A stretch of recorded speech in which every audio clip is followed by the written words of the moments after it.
issues impacting ag futures markets.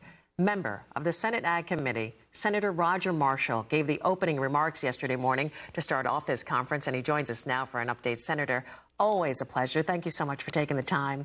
I know this is the first conference in a few years, so tell us about the importance of this event and how nice it is to have it there in your home state. Yeah, it is great to have the CFTC here where they're actually interacting with the producers.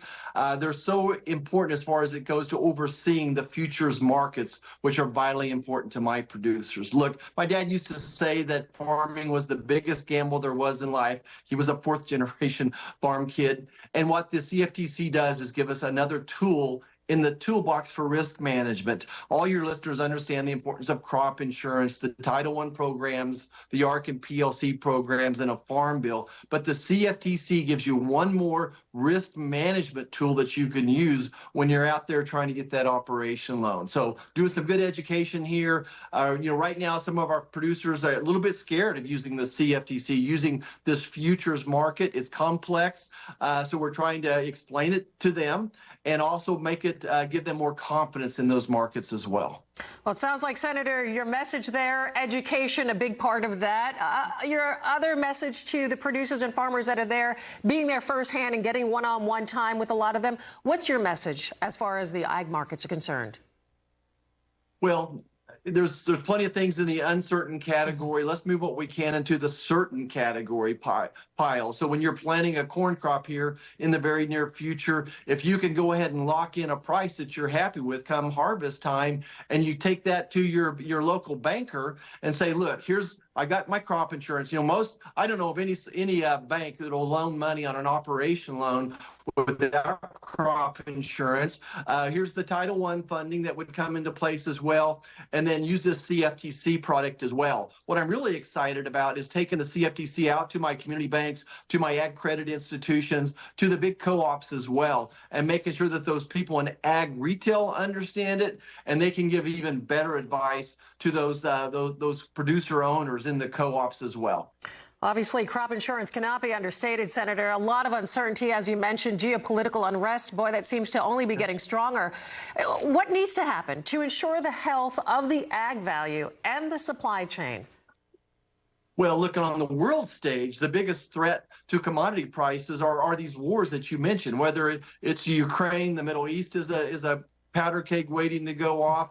And frankly, China is acting out in the Indochina region as well. So we need to do everything we can to keep the peace. President Eisenhower started off the first person to talk about peace through strength. So there's certainly things at the national security level that we need to do to keep those markets open as well. I'd like to see some trade agreements going in the future as well. This administration has not done one trade agreement. They backed off on the UK agreement that the Trump administration was close to completing. In China, they never did the Phase 2 agreement. In Mexico, the USMCA trade agreement, when Mexico was locked out GMO corn, our administration didn't go up to bat for us. They're locked in. This administration is locked in on environmental issues, which are important. Farmers and ranchers, the original conservationists, this administration locked into labor issues in other countries. How about improving our trade deals? We've had an explosion thanks to President Trump's trade deals with Japan and South Korea in beef sales. How about this administration focusing on the farmer? How about this administration supporting ethanol? Just a few more issues to my folks back home. Absolutely. All great issues, Senator. Thank you so much for your time. But before I let you go, obviously here at RFDTV, we've been talking about the spread of high-path avian flu in dairy cattle in a number of states across the country. Your state of Kansas, one of the first detected. Any updates on the matter?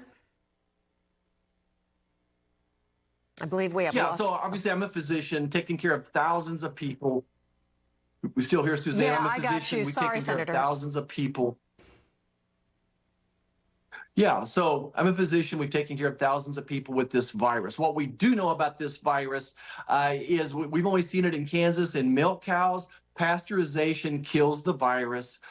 This virus would be real unusual to even go from an animal to a human. And I've never heard of it going from one human to another. The only ones that would catch it from an animal would be those folks that are out there working with the cattle themselves. So someone milking these cows, obviously cleaning up the fields after them as well, where they're being fed at, those types of things.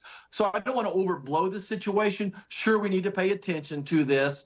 I'm probably more concerned about something like the African swine fever that would come across the border, that immigrants might bring accidentally across the border. So we'll be okay with this one. And most importantly is it's not going to get into the human population. At least it would be very, very rare. Thank you, Senator, so much again.